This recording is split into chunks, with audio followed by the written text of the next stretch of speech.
நான் அடிக்கடி சொல்லியிருக்கிறேன், எங்களுடைய வாழ்க்கையில ஒரு காலத்துல எல்லாத்தையும் நாங்க இழந்துட்டோம். அப்ப நாங்க தேவனை அறியல. அப்பாவுடைய தீய பழக்கத்தினால எல்லாத்தையும் நாங்க இழந்துட்டோம்.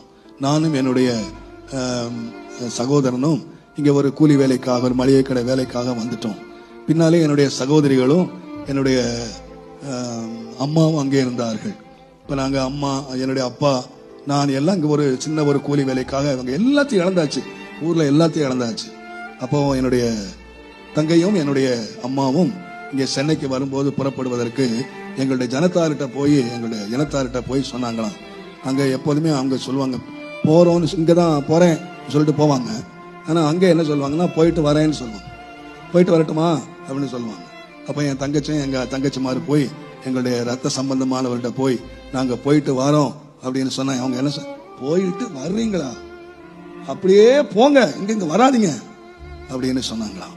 என்னுடைய தங்கைமார் இன்னும் அழுவார்கள். அந்த சொந்தங்களை பார்க்கும்போது நான் அந்த சொந்தங்கள் எல்லாம் சேர்த்துக்க நினைச்சா என் தங்கச்சிமாருக்கு இன்னும் மறக்க முடியல. அந்த ஒரு வார்த்தையை மறக்க முடியல. நான் போயிட்டு வரேன் அப்படின்னு சொன்னா, போயிட்டு வர்றீங்களா நாய்களை, இப்படியே போங்க. எங்கள் வீட்டிலே சாப்பிட்டவங்க, எங்க அப்பா விட்ட நன்மை அனுபவிச்சவங்க, எங்க அப்பாட்ட எவ்வளவோ காரியங்களை அனுபவித்தவங்க, இந்த போயிட்டு வர்றேன்னு வார்த்தை கூட வரக்கூட இல்லை. அவங்க எங்களுக்கு சோறு போடல, அவங்க எங்களை பராமரிக்கல. ஆனா நான் சொல்லுவேன், அவங்க வரவே வேண்டான்னு சொன்னாங்க. ஆனா அவங்க எல்லாரும் வந்தாங்க. என்னை ஒரு பிச்சைக்காரனாக பார்க்கல. எல்லா பயத்தோடு சொல்லுவேன், அந்த எல்லா குடும்பங்களுக்கும் மேலாக என்னை ஒரு தலைவனாகவே தேவன் உயர்த்தினார். அன்னைக்கு ரொம்ப துக்கமா இருந்துச்சு. இப்ப நான் யோசித்து பார்ப்பேன், நாம அறியாத ஒருவராக இருந்தோம். கர்த்தரை அறியல, கர்த்தரை நாம நேசிக்கல. கர்த்தருடைய நாம நமக்கு தரிக்கப்பட்டிருந்தாலும் நாம கர்த்தரை அறியல. நம்முடைய வாழ்க்கையிலேயே தேவன் அதை செய்ய முடியுமானா? நான் சொல்லுவேன், அருமையான கர்த்தருடையவர்களே, நீங்கள் கர்த்தருடைய வார்த்தையை நீங்கள் விசுவாசியுங்கள். ஒரு காலத்திலே நாம இழக்கும் போது நம்மளை ஒரு நாள் துரத்தின ஒரு கூட்டம் இருக்கு.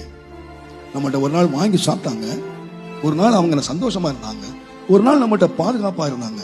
ஆனா ஒரு நாள் நம்முடைய பிரசன்னம் அவங்களுக்கு ரொம்ப கஷ்டமா இருந்துச்சு. அவங்க நம்மளை துரத்தினாங்க. ஆனா நீங்க எழுதி வச்சுக்கோங்க, யாரு உங்களை துரத்தினாங்களோ அவங்க உங்கள்கிட்ட வருவாங்க. நீங்க துரத்தப்படும் போது இருந்த நிலைமையில உங்களை பார்க்க போறதில்ல. அவன் துரத்தினவன் எப்படி பார்த்தான்னு கேட்டீங்கன்னா, உன்னை நான் சேனாபதியாக நான் வைப்பேன். துரத்தின அபிமெலேக்கு ஈசாக்கை எப்படி பார்த்தான் அப்படின்னு கேட்டீங்கன்னா, கர்த்தர் உன்னோடு இருக்கிறாரப்பா, கர்த்தர் உன்னை ஆசீர்வதித்து வருகிறார் அப்படின்னு சொல்லி ஒரு ஆசீர்வதிக்கப்பட்ட ஒரு மனுஷனா தான் பார்த்தாங்களே தவிர, அவன் துரத்தும் போது நிலைமையில அல்ல, அதற்கு மேலான நிலைமையில தான் கர்த்தர் நம்மை வைத்து. நான் தாழ்மையாக விசுவாசிக்கிறேன், கர்த்தர் சகல ஜாதிகளிலும் கர்த்தர் நம்மை மேன்மையாக